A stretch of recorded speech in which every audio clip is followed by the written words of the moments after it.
નમસ્તે મિત્રો, પ્રત્યાવર્તી ચેપ્ટરની અંદર એક નવો સવાલ જોઈશું. ગુમતો સદિશ અથવા તમે એને રોટર બી કહી શકો, ફેઝર બી કહી શકો. સવાલ મનમાં એ થાય કે પ્રત્યાવર્તી પ્રવાહ ચેપ્ટરની અંદર આ સદિશ ક્યાંથી આવી ગયો? કારણ કે સદિશની જરૂર તો ત્યારે જ પડે કે કોઈ ભૌતિક રાશિ સદિશ હોય, કે આ ચેપ્ટરમાં વોલ્ટેજ, વિદ્યુત પ્રવાહ, પાવર, અવરોધ એ બધી જ ભૌતિક રાશિ ઓલરેડી કે બધી સદિશ.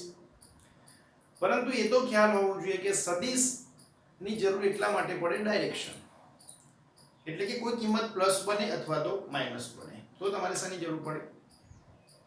સદિશની જરૂર પડે. એટલે કે અહીંયા શબ્દ કેવો ઉપયોગમાં લીધેલો? ઘૂમતો સદિશ. કેવો સદિશ? ઘૂમતો સદિશ. તો પહેલા તો સદિશ વિશે થોડું જાણી લઈએ કે કોઈ પણ સદિશ હોય ભૌતિક રાશિ, એને દર્શાવવા માટે તમે આ પ્રમાણે તીરનો ઉપયોગ કરી શકો. આ તીરની જે લંબાઈ હોય એ તેનું મહત્તમ મૂલ્ય અથવા તો કંપ વિસ્તાર, અને આ તીર શું બતાવે? દિશા બતાવે. એટલે ઘૂમતો સદિશની અંદર તમે સદિશના બધા નિયમોનો ઉપયોગ કરી શકો. ચલો પહેલો જ પોઈન્ટ જોઈશું. ઉદાહરણ તરીકે માત્ર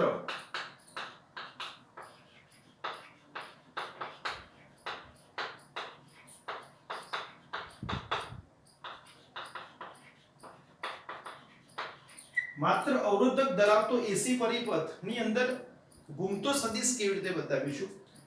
તો આ ટોપિકની અંદર લાગુ પાડેલા વોલ્ટેજ V બરાબર Vm sin ઓમેગા t અને પ્રવાહ I બરાબર Im sin ઓમેગા t. તો મિત્રો આ બાબત પર ફોકસ કરો. બંનેની કરા જુઓ, બંનેનો ખૂણો જુઓ એક સરખો. એટલે કે જો ખૂણાની દ્રષ્ટિએ વિચારીએ તો બંનેની કિંમત એક સાથે મહત્તમ થાય, એક સાથે 0 થાય. ઉદાહરણ તરીકે જુઓ તમે કે ઘૂમતો સદિશ. ખાસ ધ્યાન રાખો કે વોલ્ટેજ અને પ્રવાહ એ કઈ રાશિ? અદિશ રાશિ. પરંતુ સમય સાથે એ સાઇન વિધેય પ્રમાણે બદલાય છે. એટલે માનો કે તમે 0 એંગલ રાખો તો બરાબર, તો બંને આ દિશામાં ગોઠવાશે, બંને એક જ દિશામાં. માનો કે અહીંયા π/2 મૂકી દઈએ તો π/2 ની કિંમત કેટલી થાય? 0. એટલે કે એક બાબત સમજવાનો પ્રયત્ન કરો કે બંનેનો ખૂણો કેટલો વિચાર્યો આપણે? 0. હવે 0 એંગલ એટલે આ 0 એંગલ, નોર્મલી તમે એને 0 માનતા હશો સંદર્ભ રેખા તરીકે. તો બંને એક જ દિશામાં ગોઠવાય. માનો કે આ કરાની અંદર હું π/2 એડ કરું, હોય એમાં કેટલા એડ કરું? π/2. તો એ આમ જતા રહેશે. હજુ π/2 એડ કરું તો આમ જતા રહેશે. તો મતલબ તમે જોઈ શકો કે આ x અને y સમતલમાં ઓમેગા જેટલી કોણીય ઝડપથી ભ્રમણ કરે છે. માટે તેને શું નામ આપવામાં આવ્યું? ઘૂમતો સદિશ. એટલે કે ફેઝર એક સદિશ છે, બરાબર. ઉગમ બિંદુની આસપાસ ઓમેગા કોણીય ઝડપથી ભ્રમણ કરે છે. હવે ખાસ તો મિત્રો તમારે આની તમારે ઘૂમતો સદિશ માત્ર અવરોધક, માત્ર ઇન્ડક્ટર, માત્ર કેપેસિટર, આ ત્રણ સવાલો માટે અલગ અલગ ફેઝર દોરીશું. તો પહેલા તો એક બાબત જોઈ લઈએ કે V અને I વર્સિસ ઓમેગા t નો આલેખ.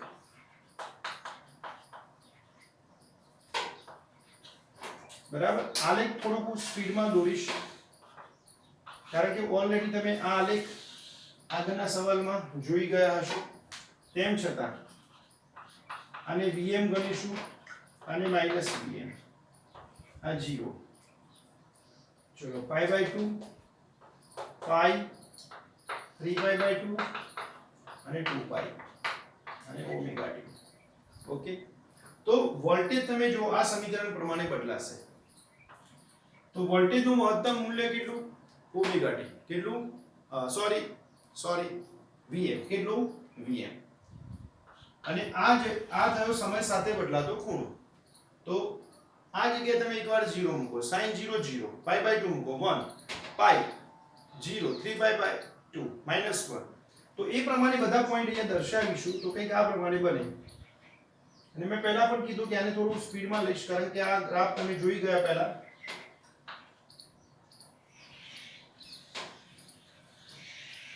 બરાબર.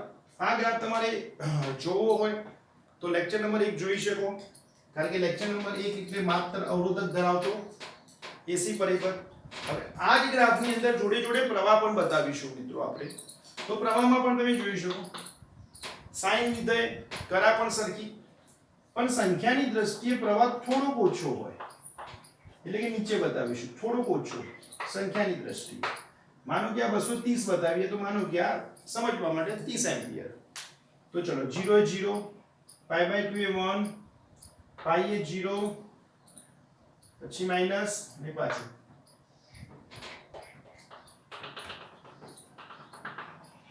તો ચલો આ ઓલરેડી તમને આગળ ભણી ગયા. હવે આને અનુસંધાન ફેઝર દોરીશું. શું દોરીશું? ફેઝર. તો ફેઝર શું વાત થઈ? xy સમતલમાં દોરીશું, xy સમતલમાં દોરીશું. ફેઝર ક્યાં દોરીશું? xy સમતલમાં.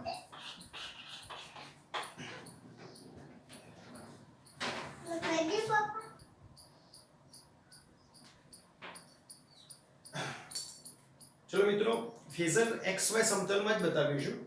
હવે એક બાબત સમજીશું કે અલગ અલગ ખૂણા માટે વોલ્ટેજ અને પ્રવાહના મૂલ્યો સતત બદલાય છે.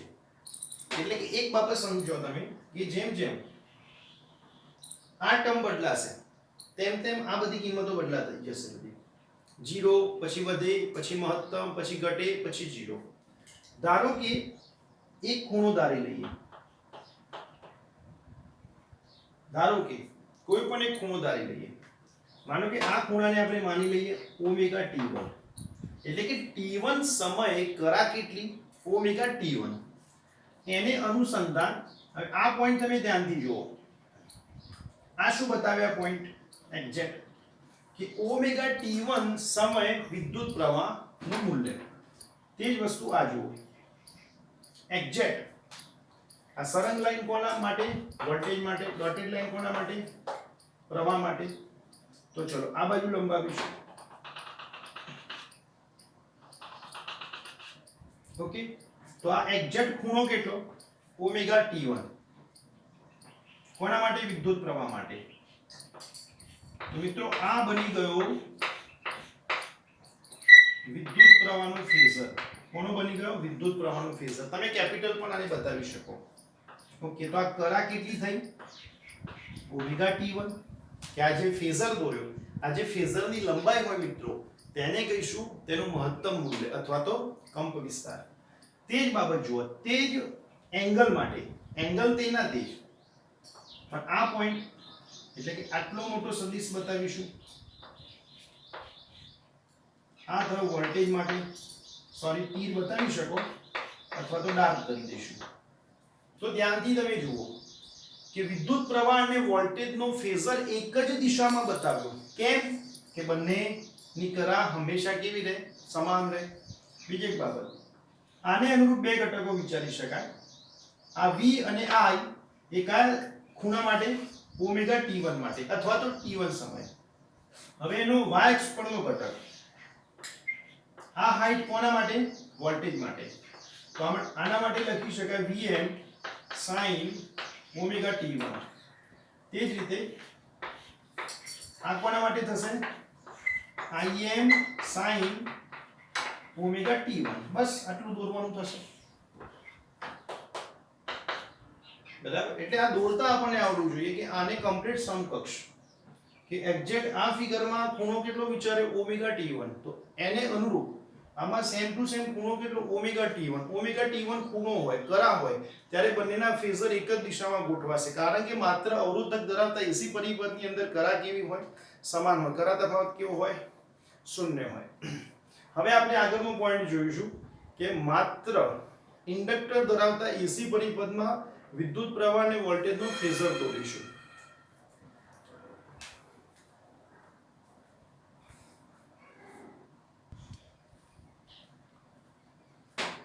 મિત્રો શુદ્ધ ઇન્ડક્ટિવ પરિપથ માટે પણ ફેઝર બનાવીશું. હવે આ તમને થિયરી થોડીક યાદ હોવી જોઈએ.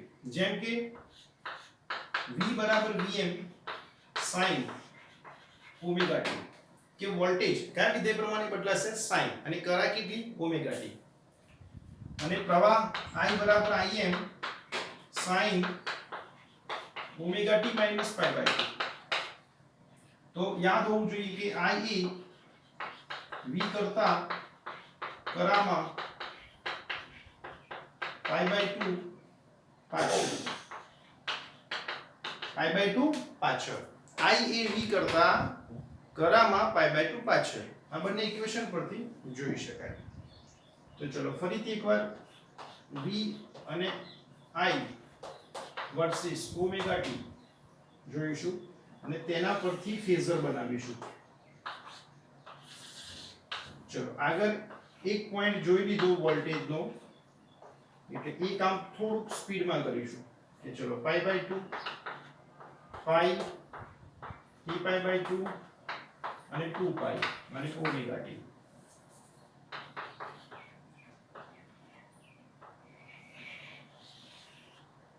ચલો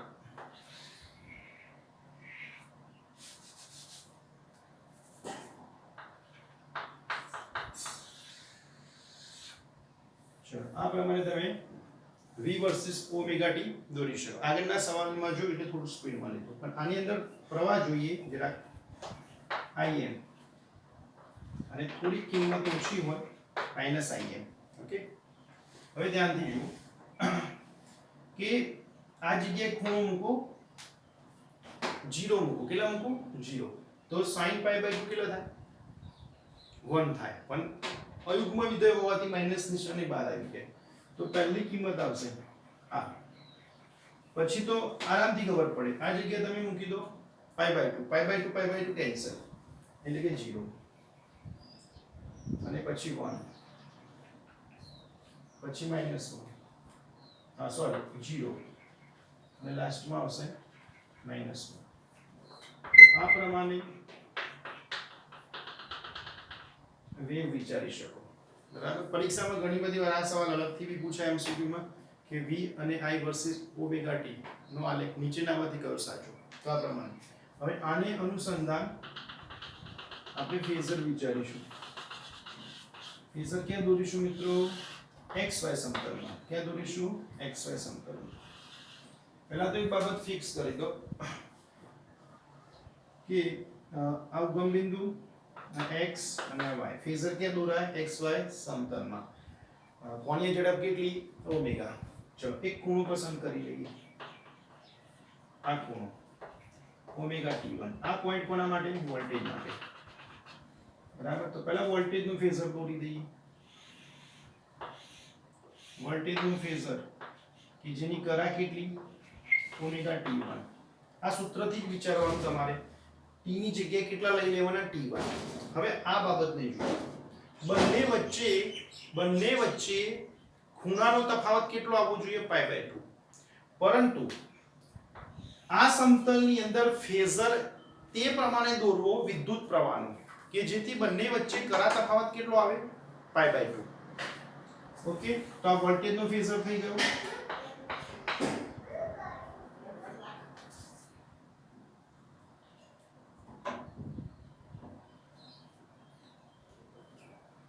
બીજી એક બાબત કે વિદ્યુત પ્રવાહનો ફેઝર આની અંદર જ બતાવીશું. તો શું ધ્યાન રાખવાનું કે પાઈ બાય 2 તફાવત આવવો જોઈએ કે I એ v કરતા કરામાં પાઈ બાય 2 પાછળ. તો આની અંદર ફેઝર, હવે જો આ લાઈનને લંબાવો જરા, તો આ એક્ઝેક્ટ આ કિંમત કોની? વિદ્યુત પ્રવાહની. કેટલો ખૂણો હોય જ્યારે? Omega t1. તો આ પોઈન્ટને અહીંયા લંબાવીશું. બરાબર. તો એક બાબત ધ્યાન રાખો કે ફેઝર તમારે વિદ્યુત પ્રવાહનો નીચે દોરવો પડશે. પણ કેવી રીતે દોરવો કે જેથી વોલ્ટેજ અને પ્રવાહ એકબીજાને લંબ રહે. એટલે કે આ પ્રમાણે. તો આ વિદ્યુત પ્રવાહનો ફેઝર I. બીજી એક બાબત જો, આ બંને એકબીજાને કેવા થઈ ગયા? લંબ થઈ ગયા. કેટલા થઈ ગયા? લંબ. હવે આ ખૂણો કેટલો બને? તો સામાન્ય તમે કહી શકો પાઈ બાય 2 માઈનસ ઓમેગા t1. જો આને ઉલટાવી દઈએ તો આમ લખાય minus omega t1 minus pi by 2. અને પાછું તમે વિધેય જુઓ sin. તો આ sin મતલબ sin હોવાથી માઈનસ કે આવી જશે? બહાર આવી જશે. એટલે ફાઇનલી આગળ સંજ્ઞા કેવી આવે માઈનસ. એટલા માટે આ તમારી નીચેની કિંમત કેવી આવે માઈનસ, ઉપરની કેવી આવે પ્લસ. તો આ પ્રમાણે તમે ફેઝર દોરી શકો. ચલો બે બાબતોનું ધ્યાન રાખીશું કે આ વેવની અંદર આપણે ખૂણો પસંદ કર્યો ઓમેગા t1. ઓમેગા t1 ખૂણાને અનુરૂપ વોલ્ટેજનો ફેઝર આટલો દોરીશું. તેનો કંપ વિસ્તાર કેટલો vm. હવે એનો y અક્ષ પરનો અથવા ઉર્ધ્વ ઘટક બરાબર અથવા પ્રક્ષેપ જે તમે સદિશોમાં ભણી ગયા કંઈક આ પ્રમાણે કામ કરતા હશો તમે 11 સાયન્સ ની અંદર xy અને માનો કે આ સદિશ a હોય તો મિત્રો આ પ્રમાણે બે ઘટક વિચારતા a cos θ અને સામેનો એ sin θ. તમે આ જગ્યાએ બતાવી શકો a sin θ. અત્યારે માત્ર ઉર્ધ્વ અક્ષ પરનો જ ઘટક બતાવીશું. તો આ ખૂણો થયો, ખૂણાની સામેની બાજુ જસ્ટ અહીંયા બતાવી શકો vm sin omega t1. Okay. તે જ રીતે મિત્રો વિદ્યુત પ્રવાહનો નીચે બતાવવાનો. આ થયું વિદ્યુત પ્રવાહનો ઉર્ધ્વ ઘટક im sin omega t1 minus pi by 2. બરાબર આ રીતે લખી શકાય. આગળ તમે માઈનસ કરી શકો કારણ કે ઘટક ક્યાં બતાવેલું છે નીચે. ઓકે.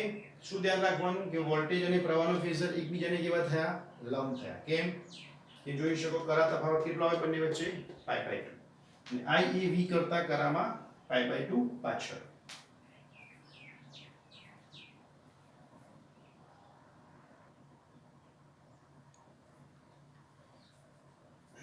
ચલો એક બીજો ફેઝર દોરીશું. કોના માટે?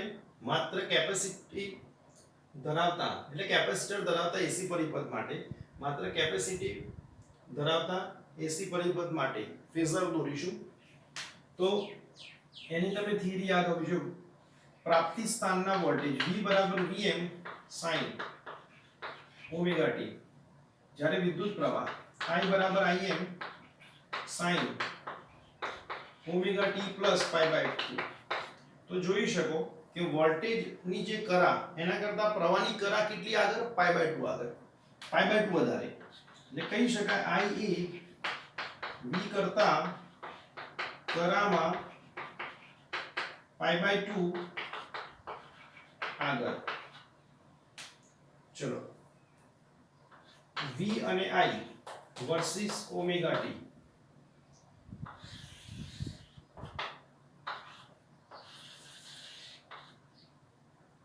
pi by 2 pi 3 pi by 2 અને 2 pi અને ઓમેગા t.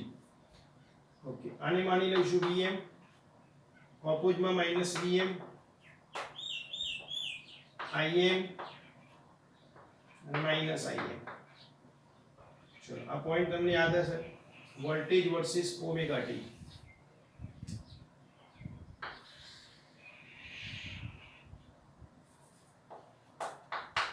આમાં કઈ નવું નથી. હવે આની અંદર i versus omega t set કરીશું. માટે આ સૂત્ર જોવાનું. 0 એંગલ સેટ કરો. કેટલો ઓમેગા t બરાબર પહેલો જ પોઈન્ટ 0. તો ઓમેગા t બરાબર 0 તો sin pi by 2 1 એટલે im બાકી રહે im. જ્યારે હું pi by 2 મૂકીશ તો pi by 2 plus pi by 2, pi by 2 plus pi by 2 કેટલા થઈ ગયા pi, sin pi 0 એટલે કે 0. પછી હું મૂકીશ pi plus pi by 2 એટલે કે 3 pi by 2. ત્યારે માઈનસ કિંમત જાય નીચે. પછી રિપીટ થશે 0 અને પાછી ફાઇનલી 1 એટલે કે im. તો આની અંદર આ પ્રમાણે વેવ તમે દોરી શકો તૂટક લાઈનથી i વર્સિસ ઓમેગા t. આ વોલ્ટેજ માટે અને આ પ્રવાહ માટે. આને અનુસંધાન ફેઝર દોરીશું. ફેઝર દોરવા માટે xy સમતલની જરૂર પડે કે આ x અને આ y. ચલો એક ખૂણો ધારી લઈશું ઓમેગા t1. એક કામ તો આપણે પહેલા કર્યું વોલ્ટેજ માટેનું ફેઝર. ચલો એ તમે જોયું દરેક વાર એક જેવું જ રહેશે કારણ કે આપણે દરેકના વોલ્ટેજ કેવા રાખ્યા v બરાબર vm ઓમેગા t. ખાલી સમય બદલ્યો t1 સમય માટે. તો ચલો જ્યારે ખૂણો કેટલો હોય ઓમેગા t1 તો આ લંબાઈ આટલી લંબાઈનું ફેઝર દોરીશું. કારણ કે આ તીર એક્ઝેક્ટ શું બતાવે? આ તીર આ ડોટેડ લાઈનને અનુરૂપ એટલે કે ખૂણો કેટલો ઓમેગા t1. ખૂણો મતલબ દિશા. તો આ તીર શું બતાવ્યું? દિશા બતાવ્યું. તો આ તીર એક્ઝેક્ટ ક્યાં સેટ કર્યું? આ ડોટેડ લાઈન કોને અનુરૂપ આવી? ઓમેગા t1 ને અનુરૂપ. તો આ ખૂણો કેટલો થયો? Omega t1. તો આ વોલ્ટેજ નું ફેઝર બનાવી દીધું. ઓકે. હવે બીજી એક બાબત જુઓ કે વોલ્ટેજ કરતા પ્રવાહ કરામાં